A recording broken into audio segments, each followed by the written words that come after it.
Bueno, buenos días para todos, buenos días a Infobae TV, buenos días Willy. Buen día Marcelo, bienvenido. Estamos? Bueno, después de tanta información política que ofrece siempre el Beto Valdés, Sí.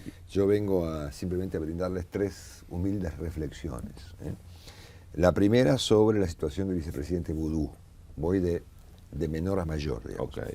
La segunda sobre la Argentina y Venezuela, y la tercera sobre si estamos en presencia de un giro o no. Y en el caso de que estemos, ¿de qué tipo? Si alcanza efectivamente la política exterior y la economía, y eventualmente qué destino puede tener ese giro que mucha gente dice que efectivamente sí estamos. Claro. Hasta se habla de un giro ortodoxo. Claro, yo tengo mis serias dudas, pero vamos a dejarlo para el final. Bueno, en primer lugar, espero que coincida esto con el tiempo que tenemos, porque lo escribí esta mañana. En cuanto al tema del vicepresidente Boudou, ustedes vieron que el tema de Boudou está cada vez más complicado.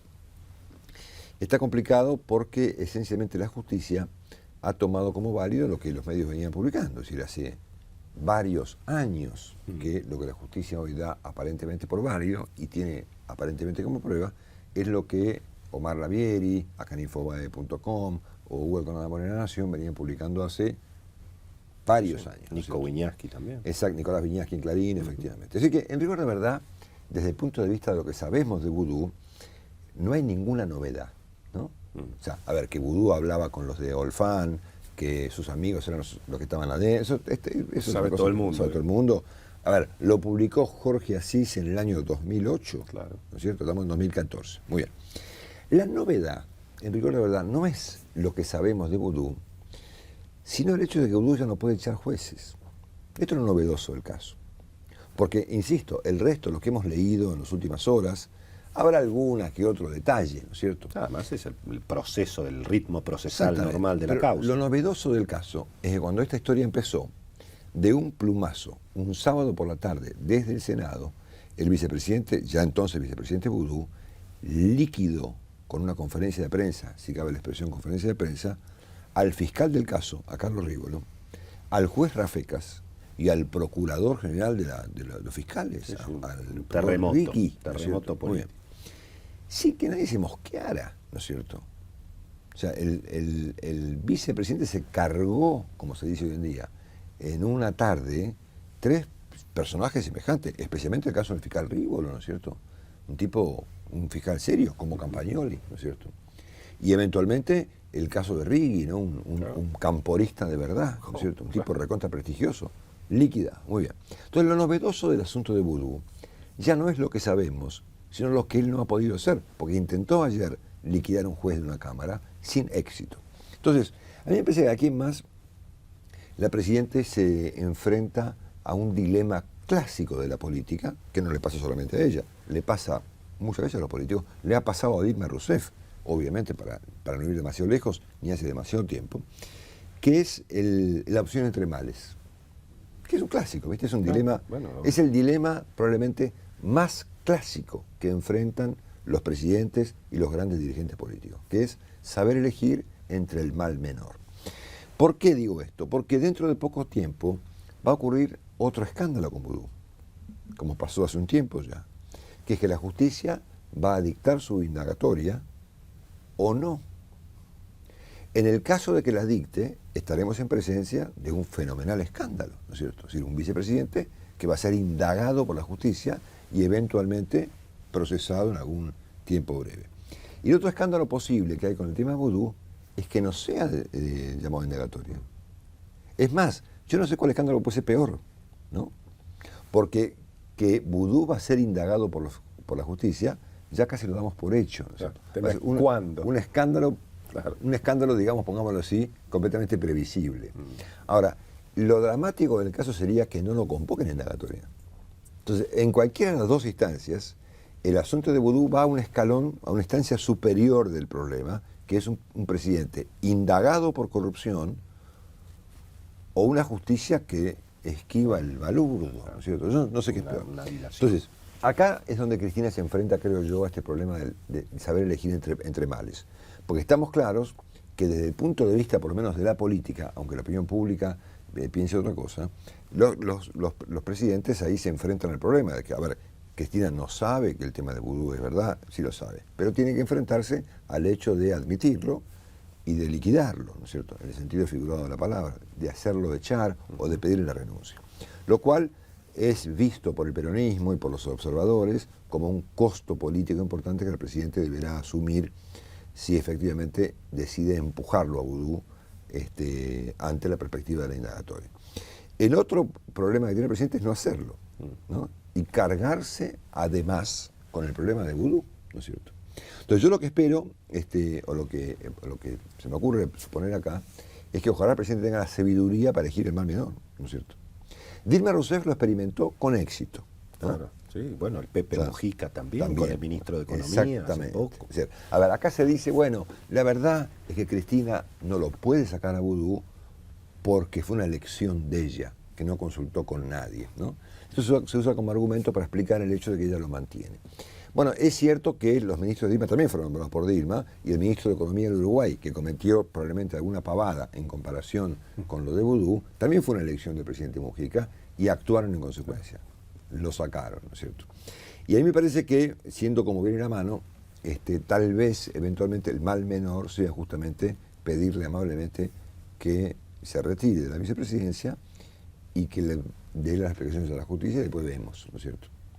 No sé, me parece que es un problema, si se quiere hoy en día, te diría hasta menor en comparación con lo que viene. Pero se anota en los problemas de Cristina con el peronismo, digamos, exactamente. Porque el peronismo naturalmente carga ese costo político. Exactamente. Bueno, muy bien. Segunda reflexión. Argentina y Venezuela. Lo primero que se me ocurre es breve, es que creo que debiéramos interrogarnos los argentinos respecto de por qué razón nos interesa mucho lo que pasa en Venezuela y estamos todo el tiempo mirándolo, ¿no? Vas a saber por qué. Eventualmente porque estamos viendo allí cómo terminan ciertos experimentos, ¿no? Claro. Bueno. Pero en cualquier caso, vos fíjate que nos interesa mucho más lo que pasa en Venezuela que lo que pasa en Brasil, que es muy importante. Brasil va a un proceso electoral, Brasil tiene problemas económicos, es nuestro aliado económico, se supone que más importante, claro. Estamos ignorando el Uruguay, es decir, estamos mirando todos a ver qué pasa con Venezuela. Muy bien. Dicho esto, esta mañana me tocó entrevistar al señor Enrique Capriles. Enrique Capriles es un dirigente político opositor al chavismo, perdió de hecho varias elecciones, perdió contra Chávez, perdió contra Maduro. Nos hizo una descripción tremenda durante 20 minutos del estado de cosas en Venezuela. Contó el nivel de violencia que hay en Venezuela, 25.000 muertos por año por la inseguridad y la violencia. Habló de la persecución política que hay en Venezuela a la oposición, a la prensa, etc. Habló de brigadas de tipo que... A ver, estamos hablando de una persona muy sensata y muy equilibrada. Es decir, Enrique Capriles no es Leopoldo López, el que está preso, digamos, un dirigente un poco más exacerbado, si quieres ponerlo así. A mí me pareció, era mi primera conversación con Capriles, desde que Capriles es un tipo conocido, un tipo de una firme mesura, ¿no? Tipo, no era un tibio, es decir, un tipo muy firme, pero muy mesurado. Aún así, describió que bandas de tipos salen a la noche en moto por las ciudades venezolanas a tirarle a la gente. Hubo 11 muertos, ¿no es cierto? A tirar a los edificios. A tirar a los edificios. Bueno, muy bien. Describió además el estado económico de Venezuela en términos de despilfarro de millones y millones y millones que ha generado ¿cómo se llama Claro, PDVSA. PDVSA, que fueron despilfarrados. Habló de la escasez de productos. No hay productos. Se habla en Venezuela de él lo contó esta mañana, de la eventualidad de un racionamiento. Sí, claro. O sea que los venezolanos, un país, creo que es el quinto país petrolero del mundo, con una libreta de racionamiento, racionando el aceite. 11 años de cepo cambiario, Marcelo. Exactamente. 11 años de cepo cambiario. Habló de la inflación, etc. Y aún así, después de semejante descripción tremenda, te diría la más tremenda que escuché sobre Venezuela, el tipo dijo: los venezolanos no podemos salir de este enorme error histórico con otro error histórico. Se refería, obviamente, al hecho de que el presidente Maduro sea expulsado del poder, como fue expulsado del poder el presidente o primer ministro de Ucrania, ¿no es cierto? Que andaba más o menos de lo mismo que Maduro. Es decir, ¿qué pasaba en Ucrania? En Ucrania había un enorme nivel de corrupción, un interés del gobierno ucraniano de irse con los rusos en vez de con los europeos, como quieren los ucranianos, graves problemas económicos, una cuestión fiscal muy seria. Los ucranianos se cansaron de pagar impuestos. Exacto. Tuvieron 75 muertos un día, 100 y pico, y lo echaron al presidente, que se fugó del país. Yo me imagino que en esta comparación, y ante la perspectiva de que Maduro sea expulsado del poder por una revuelta callejera, Capriles con muchísimo criterio dijo: no, esta no es la solución, ¿no es cierto? No podemos salir de un error histórico semejante cometiendo otro error histórico semejante. Muy bien. A mí me pareció, repito, de una sensatez, de una madurez, de un nivel, como pocas veces hemos visto en un dirigente de América Latina. En algún sentido, lo que dijo Maduro se parece a lo que dijo Cristina. Subrayo, se parece, pero no es lo mismo, ¿no es cierto? Muy bien.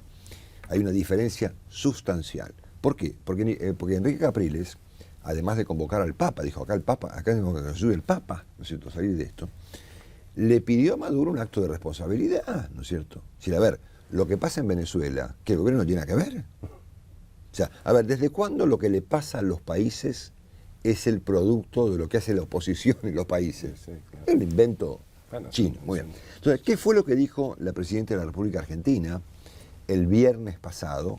Que en algún sentido se puede parecer a lo que dijo el sensato Capriles, pero no es lo mismo.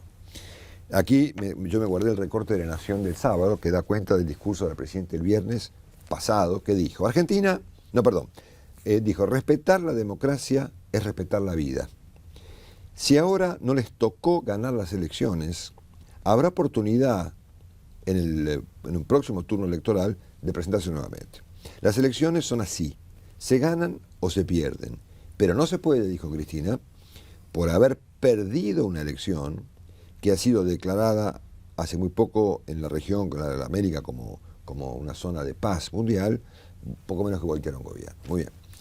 Entonces, claro, la Presidenta suele ver las cosas con un solo ojo, digamos. Yo acá le diría: a ver, habrá un próximo turno electoral para los opositores si están libres de la cárcel o si están vivos, ¿no es cierto? A ver, lo que pasa en Venezuela, señora Presidente, ¿no tiene vinculación con lo que ha hecho Chávez y con lo que ha hecho Maduro? ¿Es solo responsabilidad de los que se quejan lo que pasa en Venezuela? A ver, los presos políticos, los estudiantes muertos, la prensa maniatada, los venezolanos que están fuera de Venezuela, esto se habla poco. Sí, claro. Se han ido muchos venezolanos de su país por no poder trabajar, por no poder hablar.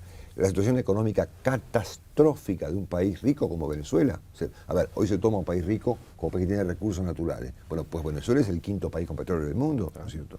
Entonces, en semejante cuadro de cosas, ¿el presidente Maduro no tiene responsabilidad alguna? Solo hay que esperar. A ver, entonces, mientras tanto que Maduro mate, que Maduro encarcele, que Maduro persiga periodistas, que Maduro mande paramilitares a balear departamentos, que Maduro destroce la economía, y tranquilamente la gente tiene que esperar al próximo turno electoral, que eventualmente, cuando ocurra, la gente podrá votar a Capriles o a este tal señor López. Esconde en el fondo una mirada muy equivocada de la democracia. La democracia no es el gobierno del que gana las elecciones. Claro, la democracia es el gobierno de la Constitución. Por lo tanto, los que pierden las elecciones tienen la obligación de respetar al ganador. Obviamente. Pero el que gana... Entonces, acá hay eso. Ojo que a Capriles lo votaron 7.200.000 personas. Sí, claro. A Maduro lo votaron 7.500.000. Mirá qué parejo fue. Me parece que la Presidenta, y antes de pasar al tercer tema, aplica para Maduro la receta que se aplica a sí misma. Exacto, ¿no es cierto? Es decir, todo lo que pasa en Venezuela, como en Argentina, es responsable de unos tipos que protestan, ¿no es cierto? Que en el caso venezolano, por supuesto, un país más caldeado que Argentina, todo más se fue de las manos, ¿no es cierto? El gobierno no tiene ninguna responsabilidad, el gobierno solamente ganó, ¿no es cierto? Y como consecuencia de que ganó, tiene derecho a todo, ¿no es cierto? Eso no es la democracia, digamos. A ver, que Cristina intente hacer en la Argentina lo que Maduro hace en Venezuela, a ver si puede. Bueno, no pudo. Bueno, por eso, ¿entendés? Entonces me parece acá el presidente que en apariencia hizo un comentario tan sensato como el de Capriles, en el sentido de que hay que respetar la democracia, cosa que coincidimos todos, ¿no es cierto? Se olvidó de una parte de la historia, que es la responsabilidad de los gobernantes. En el caso de venezolano, de Maduro, en el caso argentino, de ella, ¿no es cierto? Muy bien. Tercer y último punto, porque ya no sé ni cuánto hablé ya. ¿Vamos bien? Vamos muy bien. Vos sos el conductor. Obviamente, vamos muy bien. Eso obviamente también hay que decir que en la Argentina ha habido marchas opositoras multitudinarias y a ninguno se le ocurre salir en moto a tirar a la gente. Sino obviamente. Eso también hay que decirlo, ¿no es cierto? Obviamente. Muy bien. Muy bien. Tercer punto, después de vudú y de esta reflexión que me inspiró esta mañana Enrique Capriles. ¿Estamos en presencia de un giro en Argentina? Bueno, a ver, pareció que había un giro cuando asumió Capitanich, lo comentamos acá esa misma mañana, sí, claro. Esa idea duró muy poquito, digamos. Pero claro, después de enero, y como consecuencia de la situación de temblor cambiario y financiero, efectivamente pareciera que sí, en el caso argentino, habría algún giro en materia económica y eventualmente en materia de política exterior. Para muchas personas que yo he consultado estos días, después de mis vacaciones, dicen sí, efectivamente lo hay, o dicen sí, pero, ¿entendés? Es un giro que está maniatado o atado a ciertas cosas, porque hace falta dólares, ¿sí? o lo que sea. Muy bien. No tenían otra. A ver, se le atribuye al giro diversas explicaciones, ¿no es cierto? Y de hecho hay una parte medio cómica del giro, digamos, que es que el hecho de que lo tenga que aplicar Kicillof, sí, ¿no es claro. cierto? Que fue quien promovió exactamente todo lo contrario. Pero en cualquier caso, si miramos algunos hechos, nos encontramos con qué. Con que en Argentina ha habido, digamos, un cambio en materia de política monetaria y cambiaria, una visión, si se quiere, más ortodoxa, como se dice ahora. Esto es, hay una política cambiaria un poco más, que ha cambiado, han absorbido dólares de los bancos, ha habido una devaluación. No, han obligado a los bancos a vender dólares, claro. Se ha frenado en algún... A ver, ha disminuido aparentemente el nivel de la emisión monetaria, sigue habiendo, pero dicen que algo menos. Se ha subido la tasa de interés, en una receta, digamos, clásica, ortodoxa, violentamente, digamos, eso va a impactar obviamente en el consumo y en las tarjetas de crédito y en los préstamos y en la actividad económica. El gobierno está intentando, veremos con qué éxito, pisar las paritarias. Se está estudiando, veremos con qué éxito, eliminar subsidios. Yo no puedo entender cómo finalmente no lo hacen, pero bueno, son esas cosas que sí saber. Siendo que no hay más remedio, es obligación del gobierno terminar con que un vecino de Santa Fe y Canning pague 40 pesos de luz, pero en cualquier caso todavía están viendo cómo lo hacen. Ha habido el acuerdo con Repsol, que me imagino yo en horas debe estar aprobándose ya formalmente. Atado con lo de Repsol, hay diálogo con el Club de París y con el Fondo. He escuchado ayer elogios y he leído justamente acá en Infobae.com elogios de funcionarios norteamericanos al enfoque que ha tomado la Argentina. Y ha habido inclusive, aparentemente, algún giro en el tema de Irán, ¿no es cierto?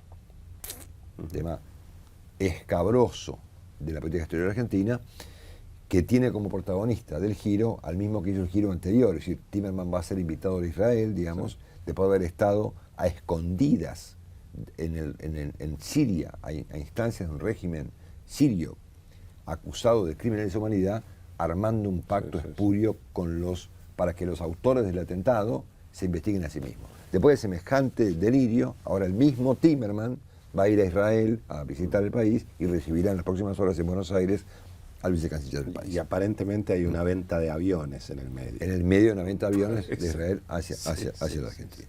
Bueno, estos son los elementos que eventualmente componen, digamos, esto que mucha gente supone que es efectivamente un giro, ¿no es cierto?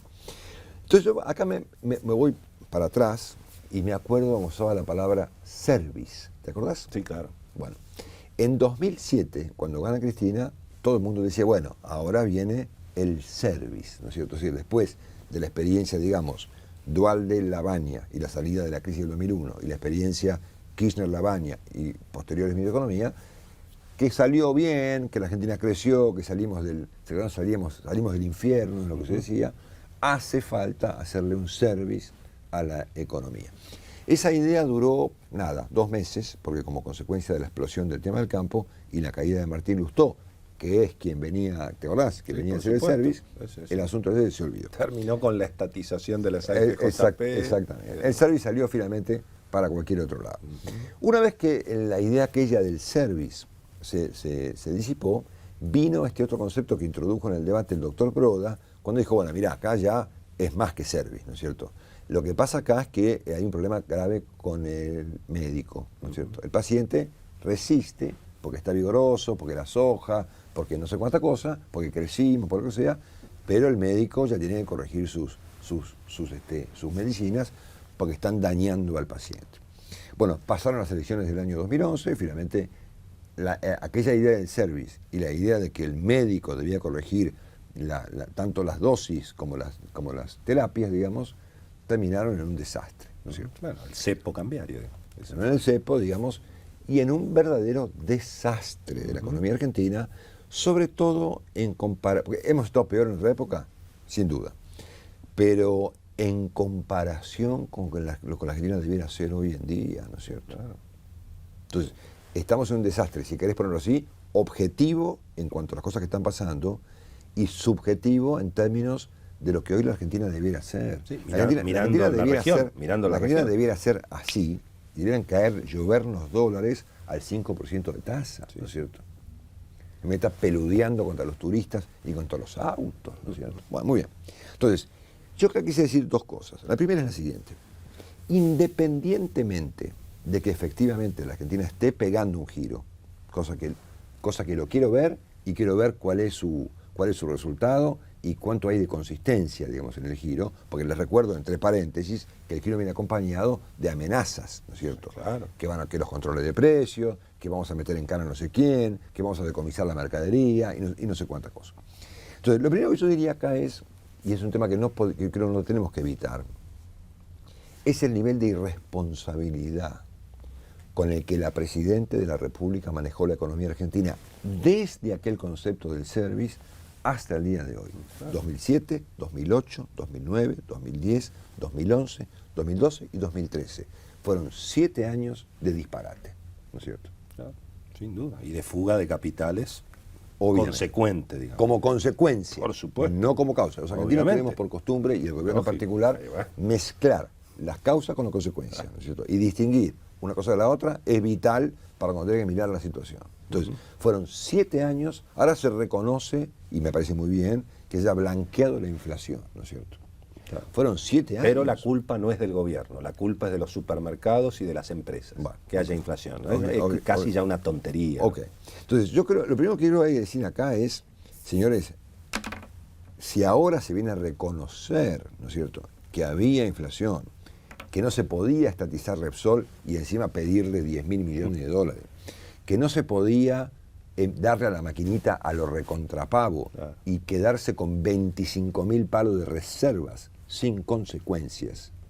Y todo esto fue subrayado por muchos comentaristas, por muchos economistas, por muchos dirigentes políticos, por muchos periodistas, que fuimos acusados de cualquier cosa. Fuimos echados de laburos. Sí, claro. Por decir, señores, no se puede echar al presidente del Banco Central con la policía, apropiarte de las reservas y suponer que no vamos a tener ninguna consecuencia, ¿no es cierto?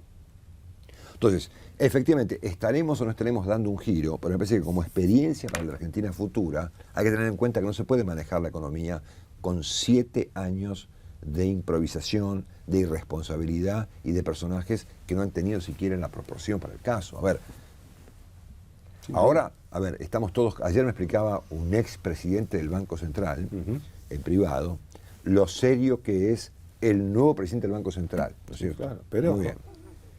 Claro, pero en el medio, ¿qué hicimos? ¿No es cierto? A Marco del Pont nadie dice más nada. Pero claro, en el medio, Guillermo Moreno está de embajador en Italia.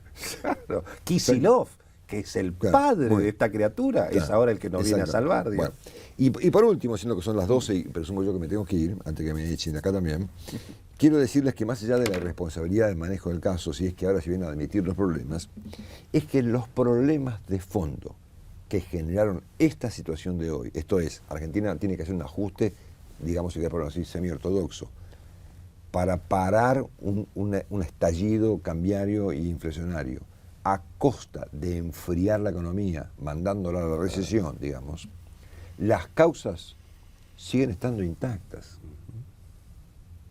Y de eso nadie habla. Es decir, estamos con el dólar y las tasas. A ver si es dólar o tasa, como en la época de antes. ¿Te acordás que se discutía? Pero ¿cómo se gasta la guita? ¿Cómo se gasta el dinero del Estado? El nivel de gasto público y la tasa de inflación permanecen intactos. Por lo tanto, y me voy con esto, independientemente de la magnitud, profundidad y seriedad que pueda tener el giro, que pueda estar dando, por ejemplo, Fábrega o en algún sentido el propio Kicillof, mi enorme duda tiene que ver con el hecho de que las causas que han originado esto y que requerían un service, no hace un año, en 2007, siguen estando intactas. En aquel momento, la Argentina optó, en 2007, por fulminar el índice, ¿te acordás? Por supuesto. Fue enero del 2007, el primer mes de aquel año, donde la Argentina truchó la inflación, ¿no es cierto?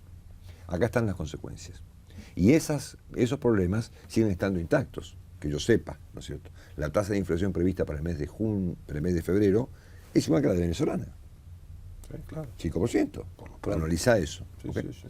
Nada, bueno, les dejo estos pensamientos deshilachados sobre Amado Boudou, sobre la Presidenta y el señor Maduro y sobre las circunstancias del giro. Y será, señores, hasta el próximo martes. Nos vemos, martes. Hasta el martes. Chao.